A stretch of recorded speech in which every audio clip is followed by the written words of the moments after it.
வணக்கம். இது தடம் நியூஸின் மதிய நேர செய்திகள். செய்தியாசிரியர் அரியராசா தினேஷ். வாசிப்பவர் ஞானதீபம் கிரிசாந்த். முதலில் தலைப்புச் செய்திகள்.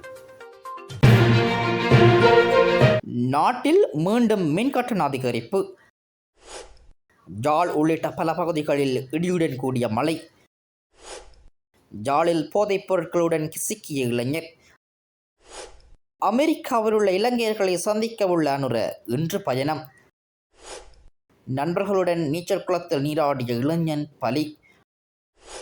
மின்சார விநியோகம் தொடர்பான அதிவிசேட வர்த்தகமான அறிவித்தல் வெளியீடு. கண்டிக்கு சுற்றுலா சென்ற மாணவர்களுக்கு வந்த சோதனை திடீரென மயங்கியதால் பரபரப்பு. வீடொன்றிலிருந்து 2 சடலங்கள் மீட்பு. இனி தொடர்பான விரிவான செய்திகள். எதிர்வரும் அக்டோபர் டிசம்பர் மாதத்துக்குள் மின்சார கட்டணம் 6.8% உயர்வடையும் என்று எதிர்பார்க்கப்படுகிறது. மின்சார சபை தற்போது நட்டத்தில் இயங்குகின்றது என்று தெரிவித்து மின் கட்டண உயர்வுக்கு கோரிக்கை விடுக்கப்பட்டது.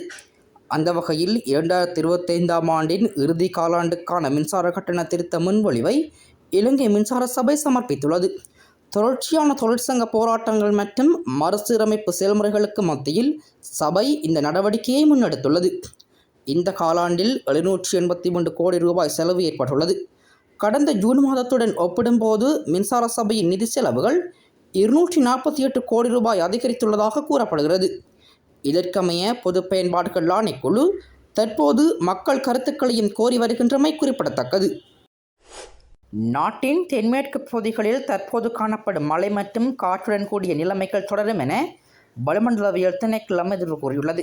வடமேல் மாகாணத்தின் லேசான மழை பெய்யக்கூடும் என திணைக்களம் குறிப்பிட்டுள்ளது. மேல் மற்றும் ஜபரகம மாகாணங்களிலும் காலி, மாத்தறை, கண்டி மற்றும் நுவரெலியா மாவட்டங்களிலும் அவ்வப்போது மழை பெய்யக்கூடும் என வானிலை முன்னறிவிப்பில் தெரிவிக்கப்பட்டுள்ளது. ஊவா மாகாணத்திலும் அம்பாறை மற்றும் மட்டக்களப்பு மாவட்டங்களிலும் பிற்பகல் 2 மணிக்கு பின்னர் சில இடங்களில் மழை பெய்யக்கூடும் எனவும் தெரிவிக்கப்பட்டுள்ளது. மத்திய மலைநாட்டின் மேற்கு சரிவுகளிலும் மத்திய, வடக்கு, வடமத்திய மற்றும் வடமேல் மாகாணங்களிலும் திருகோணமலை மற்றும் ஹம்பாந்தோட்டை மாவட்டங்களிலும் அவ்வப்போது 30 முதல் 40 கிலோமீட்டர் வேகத்தில் ஓரளவு பலத்த காற்று வீசக்கூடும். இடியுடன் கூடிய மழையின் போது மின்னல் தாக்கங்களால் மற்றும் தற்காலிக பலத்த காற்று காரணமாக ஏற்படக்கூடிய ஆபத்துக்களை குறைக்க தேவையான நடவடிக்கைகள் எடுக்குமாறு வளிமண்டலவியல் திணைக்களம் பொதுமக்களை அறிவுறுத்தியுள்ளது. யாழில் ஐஸ் போதைப் பொருட்களுடன் இளைஞர் ஒருவர் கைது செய்யப்பட்டுள்ளார். குறித்த சம்பவத்தில் 27 வயதுடைய இளைஞர் ஒருவரே கைது செய்யப்பட்டுள்ளார். கோப்பாய் காவல் பிரிவுக்குட்பட்ட ஊரழுப்பு பகுதியில் இந்த கைது நடவடிக்கை முன்னெடுக்கப்பட்டுள்ளது.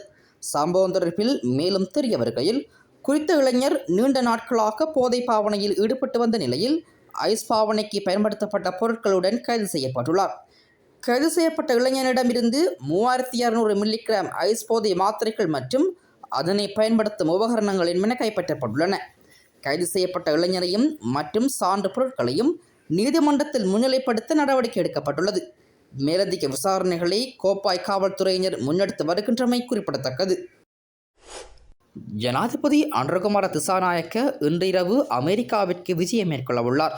இந்த விஜயத்தின் போது ஜனாதிபதி ஐக்கிய நாடுகள் சபையின் 80வது பொதுச்சபை அமர்வில் கலந்து கொள்ள உள்ளார். புதன்கிழமை உள்ளூர் நேரப்படி பிற்பகல் 3:15 மணிக்கு ஐக்கிய நாடுகள் சபையின் பொதுச்சபையில் அவர் உரையாற்ற உள்ளார். இந்த விஜயத்தின் போது ஜனாதிபதி அனுரகுமார திசாநாயக்க ஐக்கிய நாடுகள் சபையின் செயலாளர் நாயகம் மற்றும் பல உலகத் தலைவர்களுடன் இருதரப்பு கலந்துரையாடல்களை நடத்த உள்ளார். அமெரிக்காவில் வசிக்கும் இலங்கையர்களுடனான சந்திப்பிலும் ஜனாதிபதி பங்கேற்பார். இந்த விஜயத்தின் போது ஜனாதிபதி அனுரகுமார திசாநாயக்கவுடன் வெளிநாட்டு அலுவலர்கள், வெளிநாட்டு வேலைவாய்ப்பு மற்றும் சுற்றுலாத்துறை அமைச்சர் விஜித ஹொரத் இணைந்து கொள்வார். கட்டானா கண்டவெல பகுதியில் உள்ள ஒரு உணவகத்தின் நீச்சல் குளத்தில் மூழ்கி இளைஞன் ஒருவர் உயிரிழந்துள்ளார். மஸ்கெலியா மௌசாகல பகுதியைச் சேர்ந்த 23 வயதானவரே இவ்வாறு உயிரிழந்துள்ளார். தனது நண்பர்களுடன் நீச்சல் குளத்தில் விளையாடி கொண்டிருந்த போது குறித்த இளைஞர் நீரில் மூழ்கி உயிரிழந்துள்ளதாக போலீசாரின் முதற்கட்ட விசாரணைகளில் தெரிய வந்துள்ளது. கட்டானா போலீசார் சம்பவம் தொடர்பான மேலதிக விசாரணைகளை மேற்கொண்டு வருகின்றனர். மின்சார விநியோகம் தொடர்பான அனைத்து சேவைகளையும் அத்தியாவசிய சேவைகளாக பிரகடனப்படுத்தி ஜனாதிபதியின் கட்டளைக்கு அமைய அதிவிசேட வர்த்தகமான அறிவித்தல் வெளியிடப்பட்டுள்ளது. 1979ஆம் ஆண்டு 61ஆம் இலக்க அத்தியாவசிய பொதுச் சேவைகள் சட்டத்தின் பிரிவு 2 கீழ் ஜனாதிபதிக்கு வழங்கப்பட்டுள்ள அதிகாரங்களின்படி ஜனாதிபதி அனுரகுமார திசாநாயக்க நேற்று அதில் கையெழுத்திட்டுள்ளார். சாதாரண பொது வாழ்க்கையை பராமரிப்பது அவசியம் என்பதையும் அந்த சேவைகளுக்கு இடையூறு அல்லது தடை ஏற்படக்கூடும் என்பதனையும் கருத்தில் கொண்டு இந்த வர்த்தகமானி அறிவித்தல் வெளியிடப்பட்டுள்ளது. இலங்கை மின்சார சபை தொழிற்சங்கங்கள் தொழிற்சங்க நடவடிக்கையில் ஈடுபட்டு வரும் நிலையில் இந்த அதிவிசேட வர்த்தகமானி அறிவித்தல் வெளியிடப்பட்டுள்ளது.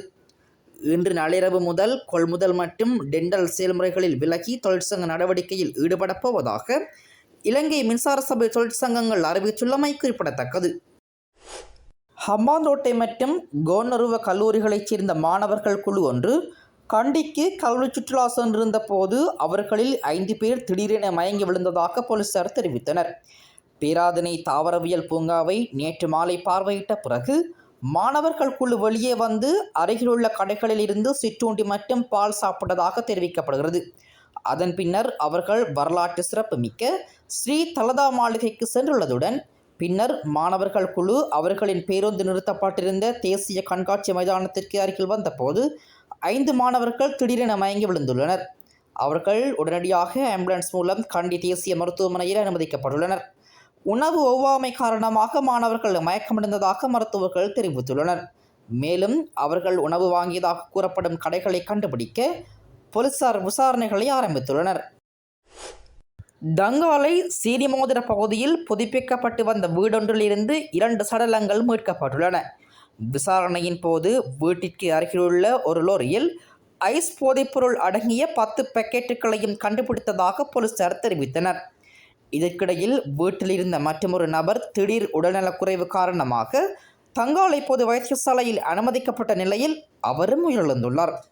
இந்த சம்பவம் குறித்து போலீசார் தற்போது விசாரணைகளை தொடங்கியுள்ளதுடன் இந்த சம்பவம் குறித்து அரசு ரசாயன பகுப்பாய்வாளர்களால் பரிசோதனையும் இடம்பெற்று வருவதாக தெரிவிக்கப்பட்டுள்ளது. இது போன்ற செய்திகளை தெரிந்து கொள்ள தடம் நியூஸ் சேனலை சப்ஸ்கிரைப் செய்து அருகில் உள்ள பெல் பட்டனை கிளிக் செய்யுங்கள். மேலும் இது போன்ற செய்திகளை உடனுக்குடன் தெரிந்து கொள்ள தடம் fm.com என்ற இணையதளத்தின் வாயிலாகவும் எங்களுடன் இணைந்து கொள்ளுங்கள்.